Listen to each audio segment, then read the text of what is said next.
In a quiet valley, wrapped between soft blue mountains and endless fields of silver grass, there was a small village called Lumen Hollow. It was the kind of place that seemed to exist halfway between memory and imagination, where mornings arrived gently and nights never felt entirely dark. Every home in Lumen Hollow had a lantern. Not ordinary lanterns. These were said to carry a fragment of a dream. No one knew who first placed them there, or why, but it was tradition that each lantern was lit at sunset and spoken to before sleep. Some villagers whispered wishes into theirs. Others shared worries. A few simply sat beside them in silence, as if listening for answers. Among all these lanterns, one was different. It belonged to a girl named Elira. Elira was not special in the way stories often begin. She was not a chosen one, nor did she hear voices in the wind or see visions in the stars. She was simply curious in a way that made her question things others accepted without thought. Her lantern was small, made of aged brass, with tiny edged patterns, like vines climbing toward a forgotten sky. Its glass was slightly fogged, no matter how carefully she cleaned it. But the strange thing was this. Elira's lantern did not stay still at night. It flickered when no wind touched it. It glowed softly when she felt sad. And sometimes, just sometimes, it dimmed when she was about to dream something important. At first, Elira thought all lanterns behaved this way. But one evening, while helping her neighbor light theirs, she noticed something unsettlingly calm about it. It simply burned, steady, quiet, unmoving. That night, she asked her lantern a question. Why are you different? The flame inside hesitated. Then, impossibly, it bent. Not like fire should. Not like anything in the world should. It bent like a bowing head. Elira froze. The lantern flickered twice, as if thinking. Then, in a voice softer than dust settling on old books, it spoke. I remember dreams you have not yet dreamed. Elira sat down immediately. Not because she was afraid, but because she wasn't sure her legs still knew how to stand. And you talk? She whispered. I do not talk, the lantern replied. I translate. Translate what? The language of sleeping minds. From that night onward, everything changed. The lantern told her that dreams were not random. They were fragments of a larger, unfinished world, a place that existed parallel to waking life. Most people passed through it without noticing, like travelers brushing past a hidden door in a crowded hallway. But lanterns, it said, were different. They were anchors. They caught pieces of that dream world and held them in flame. And Elira's lantern had begun to remember more than it should. I think I am breaking, it admitted one night, its flame trembling like a heartbeat, unsure of its rhythm. Breaking how? Elira asked. I am remembering futures that do not belong to you yet.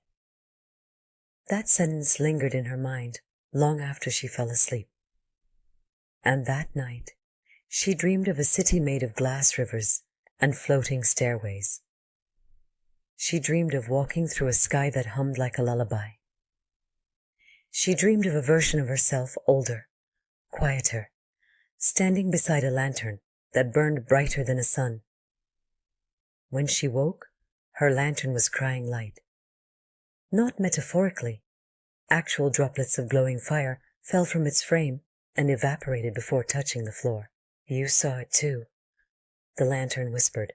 I didn't choose to, Elira said. No one ever chooses to see the edge of tomorrow. Days passed, then weeks. Elira began to realize something unsettling. Her lantern was not predicting dreams. It was leaking them. Fragments of possible futures were spilling into her nights, like water through a cracked cup. Some were beautiful, fields of endless blossoms under twin moons. Others were unbearable. Silence spreading across the village like frost, swallowing voices until only wind remained. She stopped sleeping peacefully. But she also stopped being afraid, because fear requires distance, and Elira was no longer distant from anything. One evening, she asked the question she had been avoiding. "Can I stop it?" The lantern went quiet, for a long time. Then it answered, "Yes, but only if you forget me." Elira's chest tightened. That's not an answer. It is the only complete one. The flame steadied. For a lantern to hold dreams, it must be remembered. For it to stop, it must be released. Elira shook her head. "I don't understand." "You will," the lantern said softly, "when the dream finally arrives." That night, the wind changed. It didn't howl or rush or break through trees the way storms usually did. It arrived like a thought. Every lantern in Lumen Hollow flickered at the same time. Every flame leaned toward the east. And Elira's lantern whispered, "It is here." "What is here?" she asked. "The dream that remembers you back?" The village fell asleep and did not wake the same. Elira found herself standing in a vast open field she had never seen, yet somehow knew. The sky above was layered like pages of a book, being rewritten in real time. Stars drifted closer, not falling, but listening. Her lantern floated beside her, but it was no longer small. It had grown, tall as a person, then taller, its frame unfolding like something remembering it once had wings. "You are awake inside it," the lantern said. "Inside what?" "The final dream." Elira turned slowly. In the distance stood every version of her life she had not lived. Paths branching endlessly, converging and splitting again. Some Elira smiled. Some cried. Some held lanterns that burned black. Others held none at all. "This is too much," she whispered. "No," the lantern corrected gently. "This is everything your mind tried to protect you from at once." The sky shifted, and suddenly she understood. The dream world was not separate from reality. It was the layer where reality decided what it would become. Every choice, every memory, every forgotten possibility, alive here, waiting to be chosen or discarded. Her lantern drifted closer. "And you?" she asked it. "I am what remains when choices are not made." Silence. Then softly, "I am the echo of undecided futures." Elira felt something breaking inside her. Not fear, but certainty dissolving. "If I choose nothing, what happens?"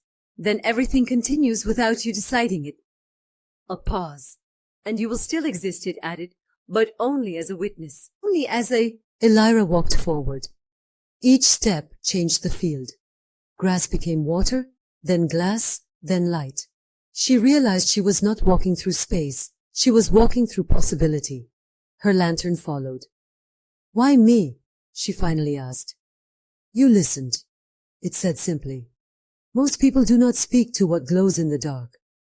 They fear it, or name it, or ignore it. I just asked questions.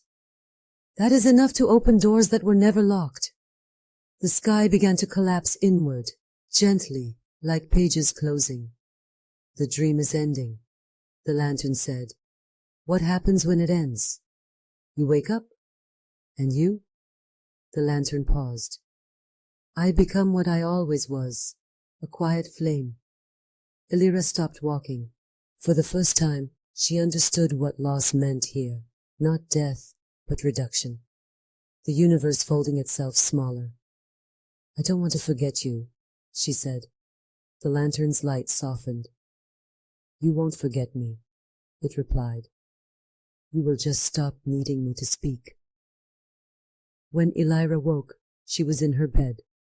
The village was quiet. Morning had not yet arrived, but something inside it was changing shape. Her lantern sat on the table, ordinary, still, warm but silent. She touched the glass. Nothing answered. She waited. Still nothing. For a moment she felt empty. Then she smiled faintly, because on the edge of her memory, just barely visible, was the feeling of a voice that once translated the language of sleeping minds. And that was enough. That evening, as the sun dipped behind the silver grass, Elira lit her lantern.